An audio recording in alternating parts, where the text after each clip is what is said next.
welcome back to Repair the Breach podcast. Hey, everybody. We are doing today the final of our 7 praise words.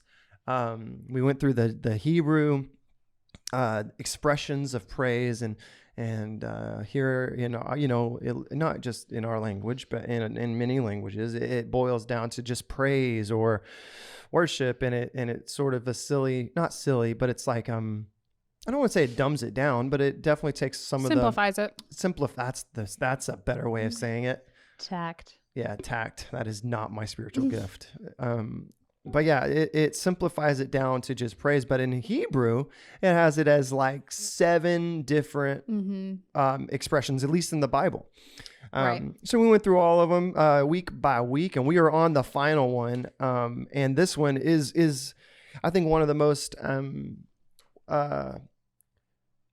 I don't want to say understood, but it is the most used expression of praise, I believe, in the American church anyways.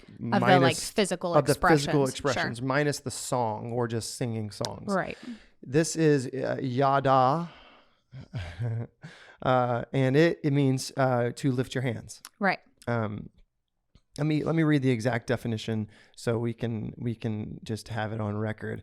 So it is a verb with the root meaning to the extended hand, to throw out your hand, therefore to worship with extended hands. It's like almost the one that's the most accepted, right. I remember coming from my Southern Baptist church, God bless them. Yeah. And don't get me wrong, dude, a lot of these little Southern Baptist or independent Baptists, they had their little tent meetings and, tent revivals and whatever. I remember one tent revival, there was a guy doing laps with the Christian, the Christian flag. Oh, yeah. Doing laps around it. I was like, what? And this was at a Baptist place. Well, and it's always like a week at the end of July here in the South, and we're outside in tents. Like, how do they plan? Yo, what are y'all doing, man? Yeah. Anyway. It's hot out here. But yeah, so I remember going to my first charismatic church in high school, Peachtree Christian Fellowship. It's no longer a church. But it was it really helped me. Beulah Baptist helped me like crazy. First off, I got saved at Beulah Baptist Church. They taught me to love the Bible and value the Bible. So, I always say this about the Baptist church. I can talk bad about them, sort of like I can talk bad about my brother. Sure. Or, one of my family members, but if you talk bad about them, right. I'm going to slap you in the head, Right. So it's the same way for me with the Baptist church. I just value so much of what they instilled in me as far as Christianity. But outside of that, I got to grow a little bit deeper in a different understanding, different theology, and a little bit deeper, if you will. Right. And I remember going to this charismatic church, and they that's pretty much where I lifted my hands for the first time, and it was just like whatever, fingers up. Yeah, you do that like John Christ, or the up, or Jesus. You do like this one, this, or just don't let anyone see me. And then you get wider, and then it goes up, and then eventually you're doing this, and then eventually you're like swinging low. You're doing the upper room. You're doing the upper room,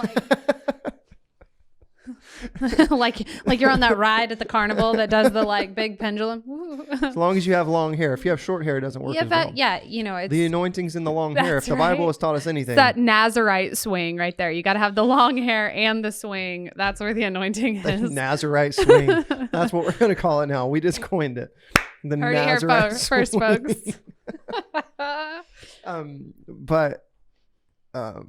Where were we? Yes, but yeah, that was the one. That was the first time I did this, and it's become, I believe, one of the easiest ones for people to really, at least understand, because a lot of times, at least in my understanding of it early on, it was more like surrender, right? And when you have in war or something. This is such a bad example, but you put your hands up, and it's more of like, hey, I give up.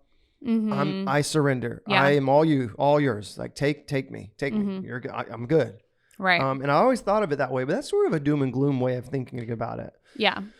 So let's go into a little bit of how we can sort of get past maybe that understanding of it. That is not just a surrender, like God, don't smite me, right? But more of an act of an act of understanding and worship to the Father. Well, it's funny because, you have expressed your frustration before that these words can mean one thing and mean the literal opposite. Yeah. And so the opposite for this is to bemoan and to like wring your hands, like that, like physical, like this is how stressed I am. Like I'm, woe is me. And so it's the opposite of that. So it's like unclenching those hands, opening them up. No more bemoaning. Like I'm worshiping, I'm giving thanks, I'm giving praise. I am giving it all to you. In a beautiful surrender type of way, not a please don't smite me dead surrender type of way. Yeah, exactly. I like that, man. It's like when you come to worship, it is stop with the clenching of the fist. Stop with the wringing of the hands. Mm-hmm. Extend your hands, let go, and let God do whatever he wants to do. Right. So there is that surrender, obviously. Yeah. Worship is surrender, right? Yes. At its heart, worship is not, it's what it is. It's surrender. When you worship something, you lower yourself and exalt something above it. It doesn't have to be, it should always be God. But a lot of times we worship other things. We might not call it worship, but we might worship our job, our family, our spouse, our love for football. I don't know. What I mean? We our love for any type of thing. Yeah. If we exalt it above ourselves and above God, we're worshiping it, right? So let's read some Bible. Let's do it. And I'm gonna read out of the Passion Translation on some of these. I just like the Passion Translation. Yeah, definitely. It's one of my as a songwriter for sure. It's just poetic. When at the beginning of them coming out with the Passion Translation, they wrote just Psalms and Proverbs, and it was called Poetry on Fire. And that's, oh man, that's awesome. So this one is Psalms 107. What did you say? Verse 15. 15. Yeah, but I didn't want to read. I wanted to read more than that because that's what I do, because all of it is so good. All right, verse 13 says, then it talks about how they rebelled, and Israel rebelled, and God basically humbled them through their circumstances. And then but in verse 13 is where the hope comes in. and I like it. It says, then we cried out. And it's always like, God, then, like, how many times do we just do our own thing, get hurt, and it's like, and then I came back to God? And it's like, what if we were to just stay with God the whole time? This whole chapter would have just started with, God, you're great. And anyways, we're all guilty of that.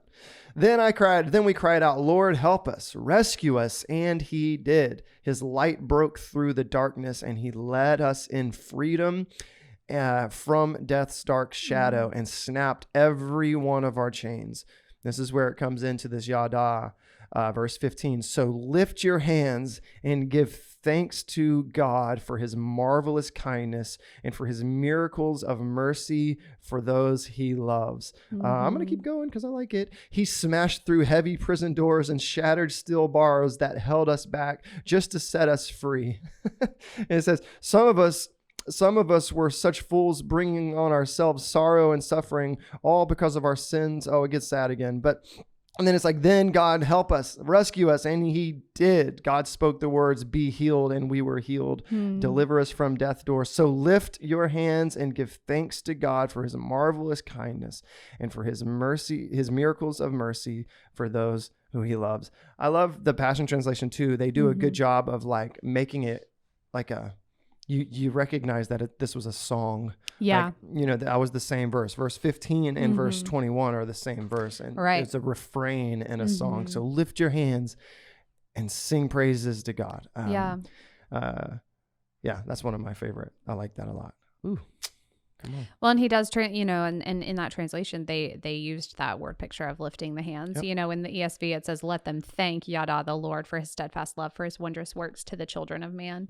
And so they're using the word thank in the ESV, and in the Passion, they're saying, lift your hands. So what the Passion Translation does a very good job of, we're not sponsored by the Passion Translation, but what they do a good job of is breaking down the words for you. And that's what it makes it a little bit wordier and a little bit more poetic. Right. But instead of just saying, thank the Lord, they went back to the, like, it goes back to the Septuagint, to the Aramaic, to the Hebrew Bible, and then in the New Testament they'll have the Greek, but they'll have the Greek version of Matthew, or I'm sorry, the Hebrew version of Matthew,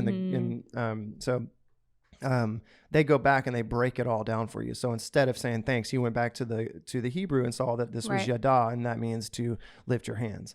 So that's what I value the most. And what one more thing, just one more little Passion Translation tidbit.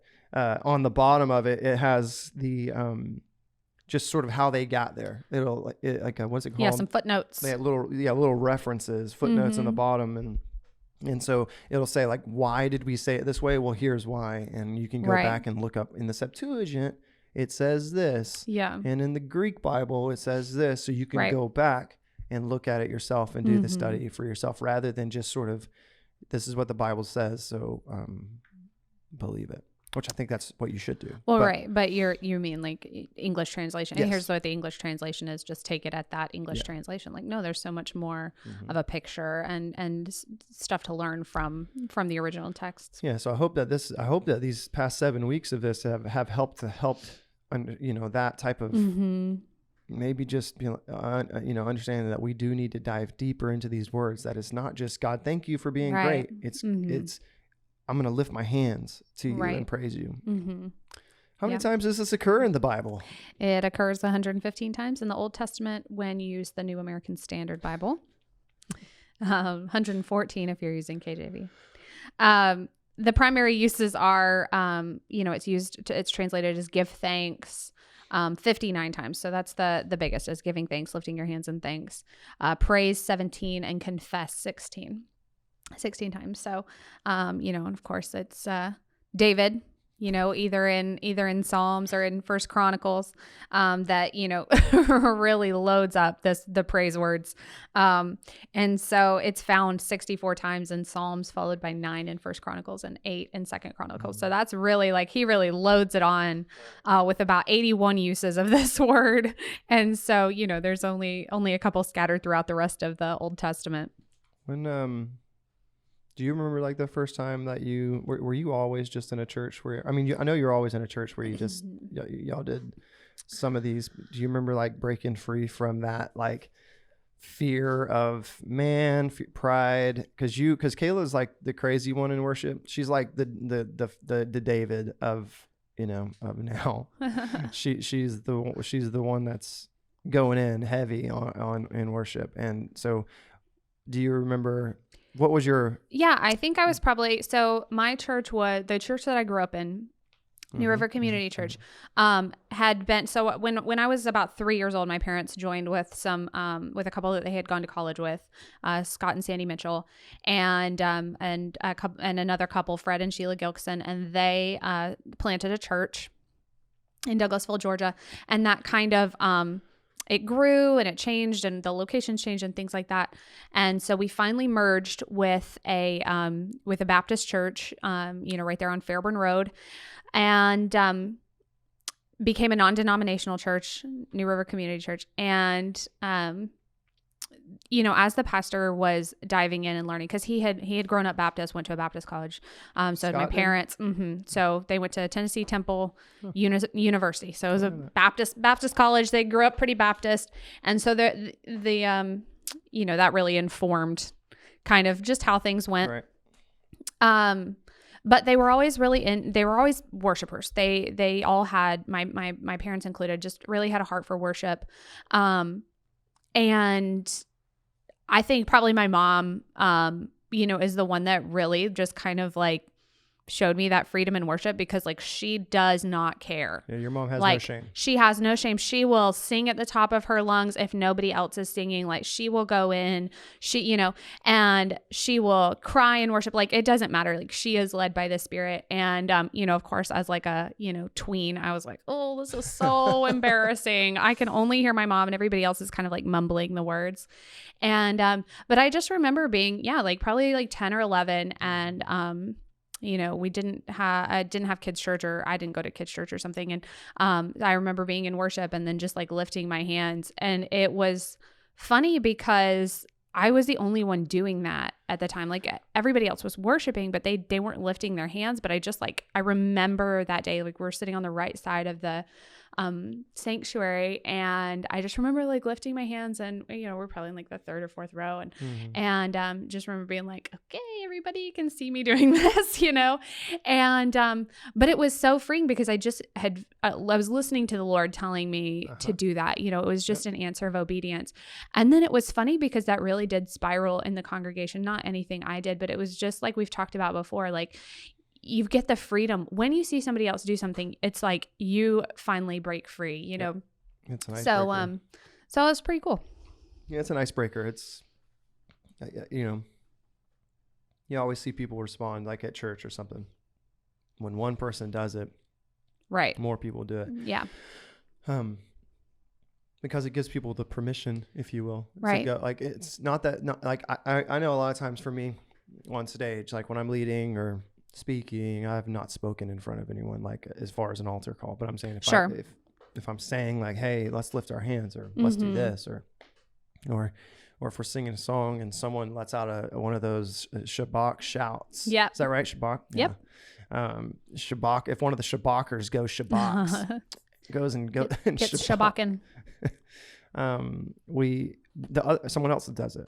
Yeah. And then someone else sings a new song, and then someone else lifts their hands, and then someone else, right. And it's sometimes we need the permission, not just from someone on stage saying, lift your hands. Right. It's sometimes, we need someone else beside us giving us the permission to do it. Like, go, yeah, definitely. Just go in, just go in, man. Like, let go. What right. my thought is too, with people. All right. If you've never done some of this, if you've never shouted in praise, in worship, if you've never sang the new song, if you've never, did the Barak and like the blessing and the kneeling and stuff like that, if you've never done the praising before your breakthrough, having that faith praise, if you've never lifted your hands, do it. Right. Like, why not? Like what's the worst that can happen from, even if you don't have the full understanding of it all, do it. Yeah. I don't have the full understanding of the Bible. I don't have the full understanding of all of these all of these praise words. Right. But I do it. I do it, and then it's a snowball effect. It's a snowball effect. It's making me go deeper. It's making me learn more. It's making me pray more. It's making me figure out more. And then that's it done in the secret place. Yep. And so now the next week, after you do that in your secret place at home, in your prayer closet, after you study the word and after you talk to God, then you come in the next Sunday to church, and it's like, all right, well, I've already lifted my hands. Now I'm gonna, when the worship leader says it, or not when just whenever, I'm gonna sing a new song. Right. I'm just gonna when there's an instrumental break, I'm just gonna pray out loud. A lot of this stuff too needs to be done out loud and physically. A lot of people are like, well, just in your own spirit sing it, which is fine sometimes, but a lot of times it needs to be done out loud. Right. Lift your hands, kneel, bless the Lord. David didn't do a lot of the stuff in his heart. He did it in his heart because he had a heart after God's own heart, but he was a man after God's own heart. So we know that he also did the stuff in his spirit, but he was, he was active. He was an active worshiper. And that's what we have to be. If we want to see change, if we want to see people come to church and be like, what's different about them? Well, this is it. Not to scare them, not to be the crazy. There's order in worship, right? Corinthians talks about that. Yep. We aren't going to just all be doing laps when people walk in. That'd be pretty funny though. Just like 100 people just running laps. I mean, why not? But we got to do it, man. We got to be active. We got to listen to, like you said it best, like God was speaking to you and you listened. And it could be that simple. Or it's like, God, that's the first time God spoke to you. Mm-hmm. I'm not saying for you that's the first time Sure. God spoke to you, but that could be the first time that God speaks to you, just to Mm-hmm. lift your hands. And that act of obedience releases some Right. type of spiritual breakthrough. Mm-hmm. And that's sort of what this is. It's not necessarily just that we're lifting our hands. It is an act of obedience. And I always say it. Obedience is always connected to breakthrough. Mm-hmm. And, working out, Mm-hmm. my gosh, let's talk about working out for a Sure, second. I let's worked do out. it. I'm going to put quotes around it. Worked Okay. out yesterday. Yeah. I did this little ab routine that my buddy Chris sent me and some push-up things. I'm so sore today. Just give it another day. Second day is the worst. Wow. Thanks for the encouragement there, babe. No, but It's coming, whether you like it or not, that lactic acid. I drank only water and coffee, and I ate 2 meals. You know what I'm saying? Yeah. That's a big deal. Crushed some Powerade, actually. I did drink Powerade. Mm-hmm. Oh, sugar. You're really, you got that Nike hat. Oh, You're wearing dude, that yeah, Free Rock Rangers shirt. I You got are going Nikes hard. on. I got Nikes on my feet. Oh my goodness. Yeah, dude. Wow. I'm an athlete. Turning into an now. athlete. I'm an athlete. So, but for real, I'm Yes. so sore today. My abs are like, why? Why would you do this? Yeah. Just eat candy. Right. Oh, I can't. Oh man, I really failed last night, man. I forgot. I cut off. I drank Powerade and then ate M&Ms. I'm sorry, Chris, if you're listening, forgive me. Forgive me, Father. Forgive I have me. sinned. But for real, some of these praise words are like that. You know, let's start with list. First off, come to worship on Sunday mornings prepared to hear from God. God wants a relationship. He wants to talk to you. Yep. So, all right, when I talk to you, babe, if you don't respond to me, I think you're super rude, right? If I'm sitting here like talking to you and you're just in silence, not talking to me, that's the worst conversation. It's not a conversation. That's super rude. Yeah. And I think sometimes we forget that God wants to talk to us also through his word, but also through our hearts, through an actual conversation. Right. And a lot of times, every time that's going to line up to the word. If it doesn't line up to the word, it's not God. Right. Always judge every word given to you and every word you hear, judge it on the Bible. Yep. But God wants to talk back, man. And I bet you a lot of times we, at least here in this American church, we just think that God doesn't talk back. And so it does become just a monologue of just us just talking, God, forgive me. God, this, I'm so grateful. Thank you, which is all great. But then we just never give him time to talk back to us. Right. So I would encourage you, Sunday mornings would be a great place to start. Like I said, church should always be a safe place for you to try and just you should always feel safe to try to hear from God and try things out that are biblical. So Sunday morning comes around, listen, come in with that humility.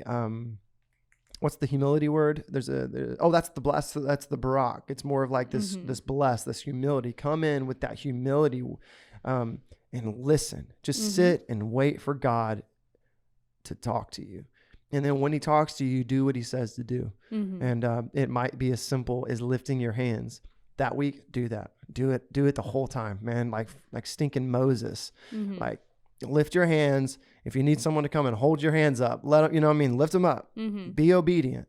And then that week, go through the Bible during your days at home or, go through the Bible. It's a simple Google search away. Find out where in the Bible it talks about lifting your hands. So do that. Now lift your hand. Now read it. Now pray about it. Do it at home. Exercise. Practice at home. And then when you come into church the next week, man, it's like, all right, I've got that. I can do that all day. I worked it out. I worked out during the week. I'm just like me working out. Like eventually I'm going to do more of the things. Like last night or yesterday was pretty hard to do this small amount of stuff. Right. But once I do it more and more and more, I'm going to feel better and I'm going to add on more and more stuff. Yeah. And that's how we become worshipers. We start out small and then we gain things. We grow. Yeah, definitely. And it is similar to that, you're sore, you've got that lactic acid buildup because you haven't used those muscles in a while. And so if you haven't, exercised your, certain aspects of obedience, prayer, or sitting and listening to God, or reading the word, like it does feel uncomfortable, or the first time you lift your hands, or the first time you go to the altar and just kneel and pray before the Lord, or you dance and worship, it feels awkward and uncomfortable because you haven't used that, muscle group. You haven't used that, praise word before. But the more you use it, the more comfortable you are. And it no longer, feels awkward. It no longer feels difficult to do. It just becomes natural. It becomes a part of you. There's, you see the bodybuilders, and if they had if you hand them like a 5-pound dumbbell, they're like, what's this, because they've gone further, they've lifted heavier. But you give that same 5-pound dumbbell to somebody who's just gotten a cast off their arm, they're like, oh wow, this is difficult, like I've got to work back up to it. So yeah, it's definitely something you do have to work at. Like you just work at any relationship. I don't know why people think that their relationship with God is any different. It's a relationship you do have to work at for both of you to be in a relationship. That's something that you have to be constantly communicating, listening, following through, being obedient. And I'm under the impression too, at least, and this is probably, I mean, in my opinion, mm-hmm. I would suggest that God is always talking. Yeah. And that we're the ones not listening. Mm-hmm. And that, and I don't know if I don't know. That's just my own opinion. That I think so many times we just talk, and we never give God the time to talk back. Yeah. Or if he does, we just think, oh, that's not actually God. That sounded a lot like me. Mm-hmm. Or that sounded a lot like my favorite preacher. That's not God. Right. That's just, and sometimes God brings that stuff to your mind mm-hmm. because he's trying to talk to you. Right. And I don't know, Pastor Jim was talking about hearing the audible voice of God. Not right. I don't know if he's heard that a lot of times, mm-hmm. but he's like literally heard the audible voice. I've never heard that. That's right. Some cool stuff, man. That's some cool stuff. Yeah. But God's talking. It's not always audible, mm-hmm. But it can be. Yeah. But he's always talking to us. We just have to sit back and listen. Like, well, that's one of those things as people get so uncomfortable, especially about like prophets and prophecy. How can you always be hearing from God, or how can you always be getting this specific word about something? Because you're tuned in, because you're listening all the time. Yep. You are cultivating that time in the secret place, so that when you go to the Lord in prayer and you're like, Lord, give me a word about this situation. I need some revelation about this situation. And it comes, that's because you've cultivated this relationship. Yep. You've cultivated this time. So it's not just because, prophets are just, they're tuned into the, right radio station. It's that they have cultivated this time with the Lord. Same thing with, just if you're a teacher, you know how to teach. Right. You have that innate ability within you. If you're a pastor, you have that mercy within you. It's easy to care about somebody. It's not something you have to work. It's nobody's saying, why is that? It's so easy for that person to care about people all the time. I don't know. It's like, well, that's their gift. So it's the same thing. It's, and you don't have to be a prophet to have that. You cultivate that time with the Lord, and then you're tuned in already. You don't have to adjust the dial or be tuning in. You're already tuned in. You're ready to hear. And so the minute you come to the Lord with that, it's like this kind of conversation. Exactly. I'm not like, hey, Michael, what do you think about this? Like it's like an immediate thing. I mean, like just that 5 seconds was like uncomfortable. Awkward. Yeah. It's like, God, and sometimes, I heard this said, I can't remember who said it, but I'm sure. Yeah. Well, this person said, oh my gosh, now it's slipping my brain. If God doesn't answer your prayer, it's probably because he already answered it. Mm-hmm. And so if we're praying, God, should I go and pray for that person? Right. He already said, go and do that. Right. So don't pray about things like that. Yeah. God, should I help the widows and the orphans? Yeah. Pure and undefiled worship is this, that we would go and take care of the widows and the orphans. Right. Sometimes the Bible's full of answered prayers. Yes. We just need to read it and be tuned into it. Right. That's a good word. It's like when your kids go to you and they're like, oh, mom, can I have a whatever? And you're like, no. And then they go to the other parent, like expecting a different response. It's like that's how we are with God. We've gone to the Bible. We don't like what it says. And then they're like, but God, how about in this situation? And he's like, no, I already told you. Yeah. I mean, exactly that. We just got to tune in. We got to tune Yeah. in. You know, Jim said this too. Pastor Jim said this past Sunday on stage. We did a legacy service where his father-in-law came and spoke about generational Christianity. Excuse me, right into the microphone. He said, Pastor Jim said, when he is hearing that type of audible voice from God, when he hears from God the most, it's when he's tuned in every day in the secret place. And that's what you just said. Like, you don't have to be a prophet to prophesy. You don't have to be a pastor to care about people. You don't have to be an apostle to have a big picture, an overarching picture. You don't have to be a teacher to teach good things. But when you're tuned into the word, you do those things. You hear from God when you're tuned in, and when you, and again, it has to start small, man. I know we hear a lot of these a lot of these teachers, a lot of these people, evangelists who are like, you know, I got shot like 25 times and survived. And then I became this evangelist and overnight, and I don't ever sin or whatever. And it's like, that's really cool for you, man. But that's not how it happens all the time. Like, I got saved at the age of 7 at my Baptist church. And then I would argue that I got really saved at the age of 13 at youth camp when it really changed my life. And I was wearing suits on the front row. But it all started small. Like I started reading my Bible. Sure. I read Revelation. I remember my mom asking me, do you understand that? And I was like, yeah.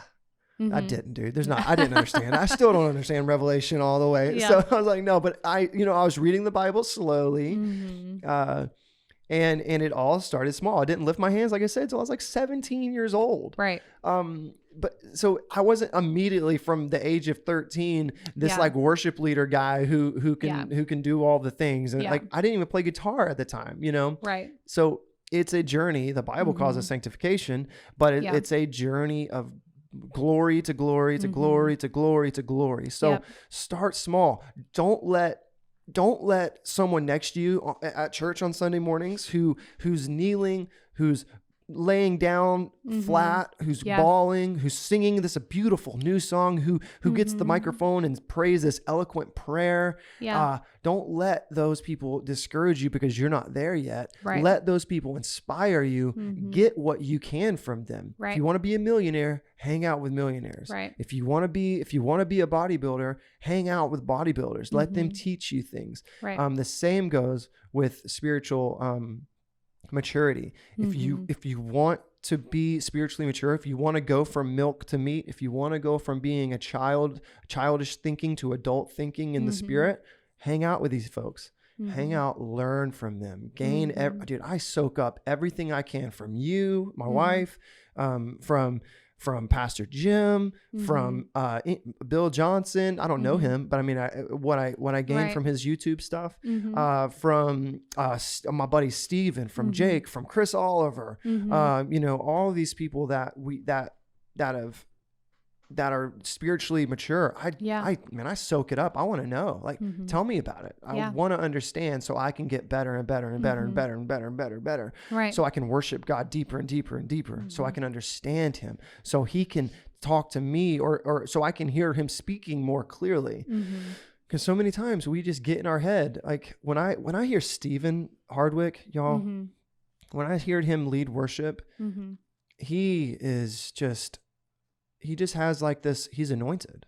He has this beautiful gift of being able to translate and sing and just being able to pray right into the spirit. And it's just an amazing gift. When I hear him sing, it would be very easy for me to be like insecure and like shrivel away. But I don't. like I listen, I learn. Like like when he reads the Bible, I'll go and read the scripture too. And and I I don't want to say I imitate him because I don't really, but I mean I do take from him, and I am like, hey, I want to, if he says something cool, I'm like, oh man, that's good, I'm gonna write that down. But yeah, so take from people, man. Learn from people, and then grow slowly, man. It's lift your hands. Don't feel weird about it. Don't feel insecure because someone's over there, already like praying deep in their prayer language, but like lift your hands, start small. Yeah. We talk about how Yadah means to extend the hands, but it's translated, over 100 times just as praise. And it's because in the Hebrew culture, praising was so synonymous with extending the hands that was just like the automatic picture that it's, if you're lifting your hands, you're praising. And if you're praising, you're lifting your hands. It's so synonymous. And, when we were created in the image of God, we weren't made just as spiritual beings. Like he could have created another spiritual being. He made the angels. He could have created another spiritual being, but he gave us physical bodies and put us on a physical earth.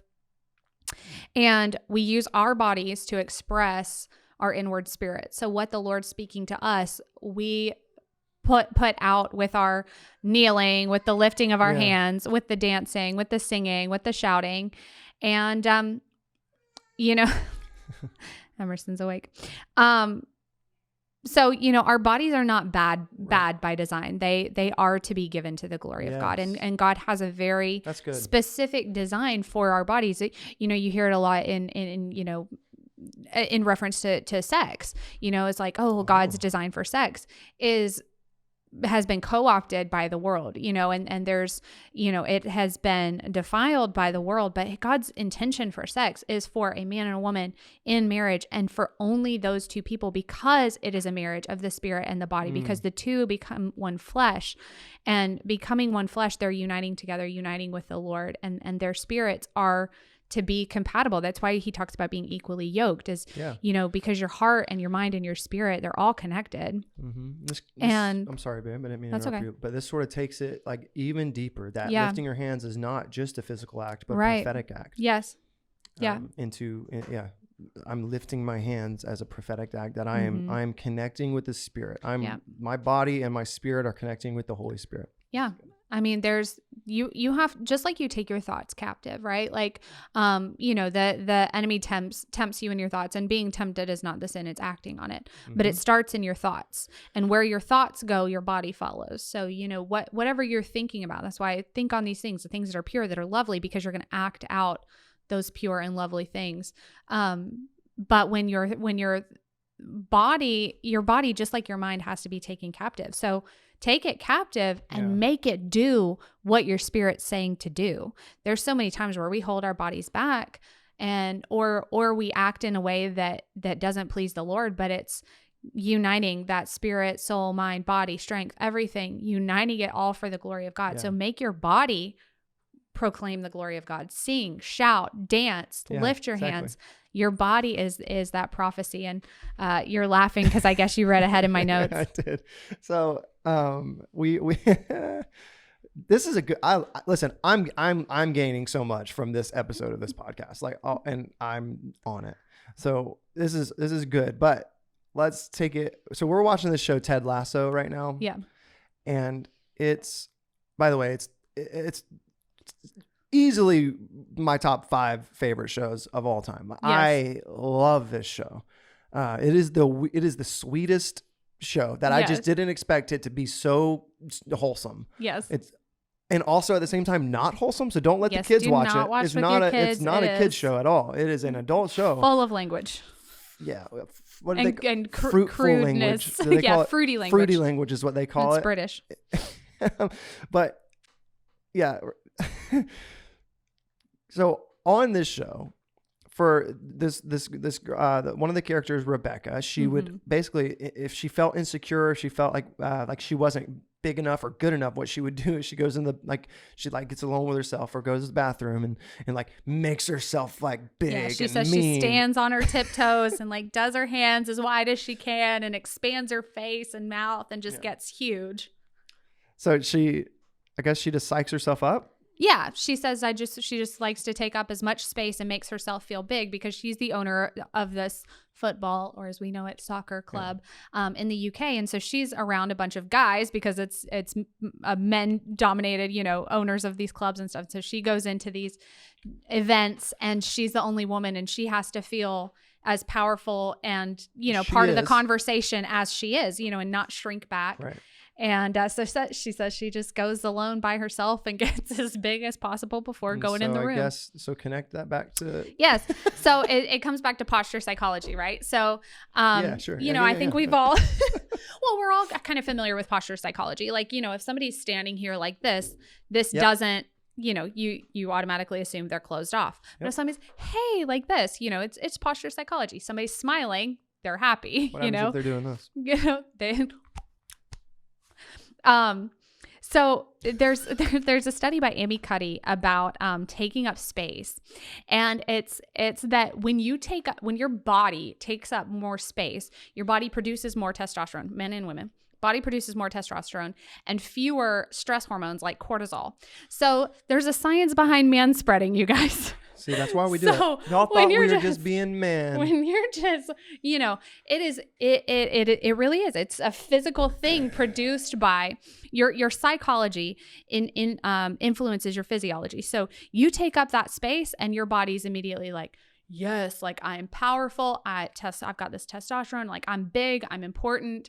And it lowers the stress hormones because you feel big and important. Nothing can touch you. It doesn't, you're not as stressed. And so, like on Ted Lasso, she made herself big and she felt important. And so they didn't talk about the psychology behind it, but that's what it is. It lowers that stress hormone and makes her feel more powerful.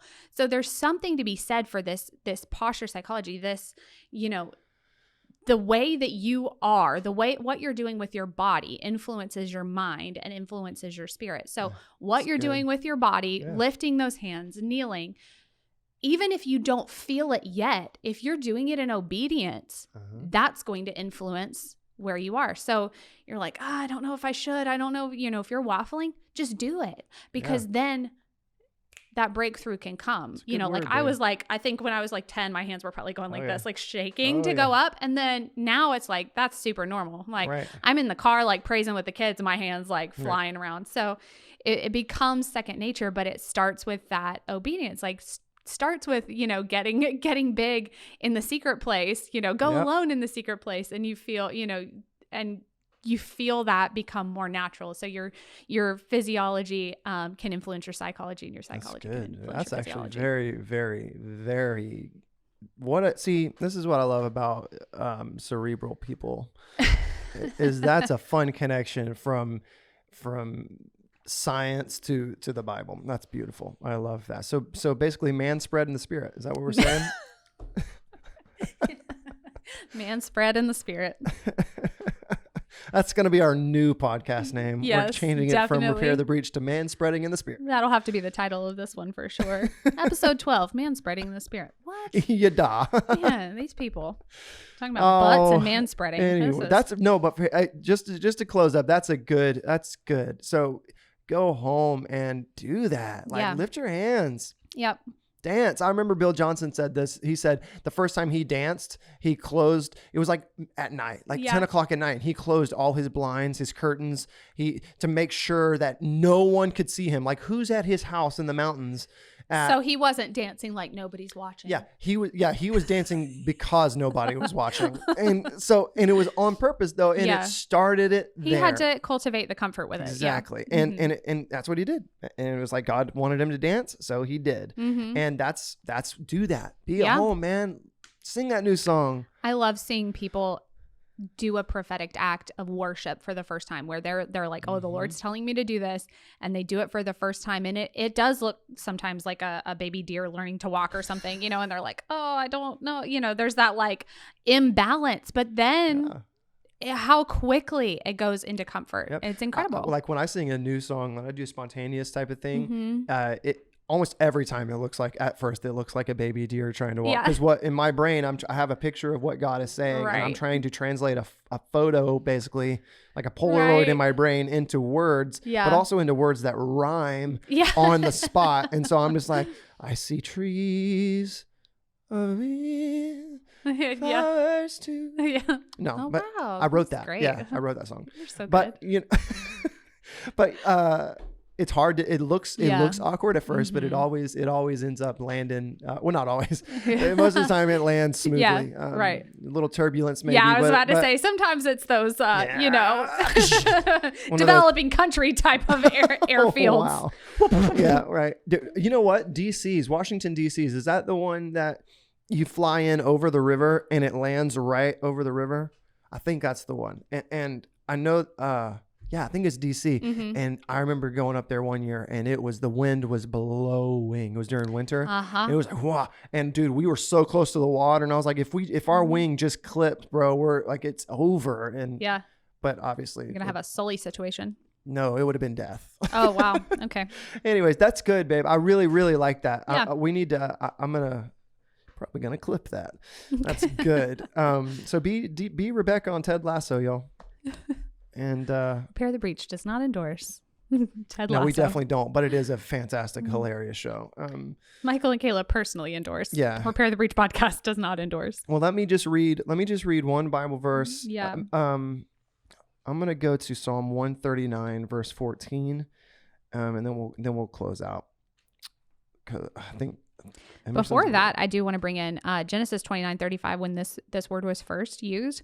It says, "And she conceived again and bore a son and said, 'This time I will praise Yadah the Lord.' Therefore she called his name Judah." Which means And praise. so Leah called him Judah because it sounds similar to the word Yadah, which is And praise. Yeah, Judah Mhm. means praise. That's Right. fantastic. Mhm. Oh man, see, there's so much in the Bible that you just read Yeah. and you're like, oh my gosh, The Lion of Judah. the Lion of Lion of praise. Judah is coming on the clouds. Hey. All right. Golly, I don't know how I have a job. 139 verse 14 says, this is out of the Passion Translation as well. Did I say that right? Yeah, 139, verse 14. he doesn't. This time he doesn't translate it to lifting your hands, but Uh-huh. it says, "I thank God, Yadah. I thank God for making me so mysteriously complex." The Passion Translation is so cool. Yeah. Everything you do is marvelously breathtaking. It simply amazes me to think about it. How thoroughly you know me, Lord. For even formed every bone in my body. You even formed every bone in my body when you created me in the secret place, carefully, skillfully shaping me from nothing to something. That is what we're talking about. Be shaped. Yeah. He carefully and skillfully shapes you in the secret place. I'm sorry, I just lost my spot. He shapes you from nothing to something, and it's always done in the secret place. You cannot lead people publicly where you do not go privately. That's right. So do this stuff in the secret so you can lead people in the private, and in the public. Right. We love you guys. Hope you enjoyed this one. This will be our last praise word. We're going to start next week on something else, probably a fivefold ministry. Yeah. It's going to be good. Let's go. Have a good week. Bye, guys.